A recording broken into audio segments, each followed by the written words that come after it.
Assalamu alaikum. Today is our third class and we will cover tense.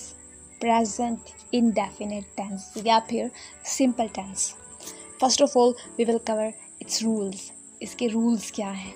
Affirmative sentence एक सादा simple जुमला बनाने का जो rule है वो है पहले subject जो काम करेगा, उसके बाद verb काम को put करना है, उसके बाद s या es का इजाफा वर्ब क्या था?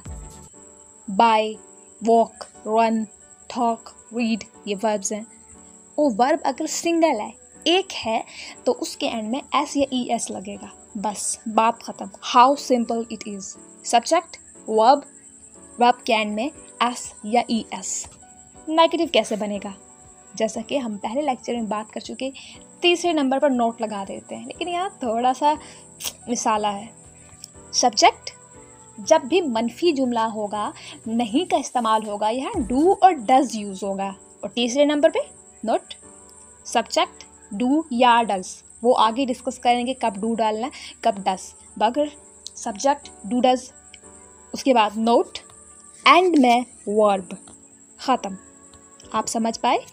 गैप लीजिए, पॉज लीजिए, सोचिए, लेक्चर रिवाइंड कीजिए।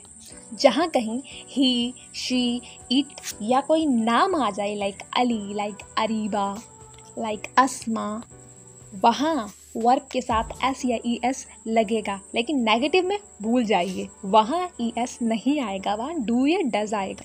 समझ लीजिए इनकी दुश्मनी कहेंगे। जहाँ ई एस ने आना होता है वहाँ डू डज नहीं आता, और जहाँ डू डज ने जाना होता है वहाँ ई एस नहीं आता। नेगेटिव सेंटेंस बनाते हुए कब हमने डू लगाना है और कब डज लगाना है, अब ये बात है याद रखने की। ही, शी, इट और सिंगुलर के साथ डज यूज़ होगा, बाकी सबके साथ डू। मज़े कीजिए। याद करने की एक टेक्निक है, जब दो चीज़ें एक जैसे कंफ्यूजिंग हो तो उनमें से एक चीज़ आप अच्छे से याद कर लें, दूसरी को याद करने की ज़रूरत ही नहीं रहती। Okay, let's make a sentence. दो सेंटेंस बनाते हैं। वो चलती है, मैं चलता हूँ। वॉक इंग्लिश, वो लड़की शी, और मैं चलता हूँ आई। उसके बाद चलती वॉक और आई वॉक। अब याद कीजिए, हमने जिक्र किया था ही, शी, इट और नेम के साथ, सिंगुलर चीज़ों के साथ एस या ई एस लग, तो रीड्स, शी रीड्स, और आई रीड, मैं पढ़ता हूँ। मैं रीड ही लिखूँगी, मगर अदर पर्सन के लिए, सिंगुलर के लिए हम यूज़ करेंगे एस या ई एस। तो सेंटेंस बनता है she reads, I read. Hasan खेलता है, हसन प्लेज, सिंगुलर और नाम के साथ वर्ब के एंड में एस या ई एस लगता है ना, रिमाइंड। अली प्लेज, हम खेलते हैं, वी प्ले, वी के साथ कोई ई एस नहीं लगेगा, जस्ट सिंगुलर्स के साथ लगता है। ओके, ये तो पता चल गया कि वर्ब्स के एंड में ई एस या ई एस लगता है, मगर ये कैसे पता चलेगा किस वर्ब के एंड में सिर्फ एस लगाना है, किसके आखिर में ई एस लगाना है? देखिए, उसके एंड में आएगा एस, ओ, जी या एक्स या सी एच या एस एच। जैसे गो, गो के एंड में ओ है ना, और हमने भी अपने रूल में पढ़ा, जिस वर्ब के आखिर में ओ आई मतलब उसके एंड में ई एस लगा देना है। लाइक कैच, कैच के एंड में सी एच आ रहा है ना, तो हम इसके एंड में ई एस लगा देंगे अगर इनडेफिनेट का टेंस हुआ। आप समझ गए?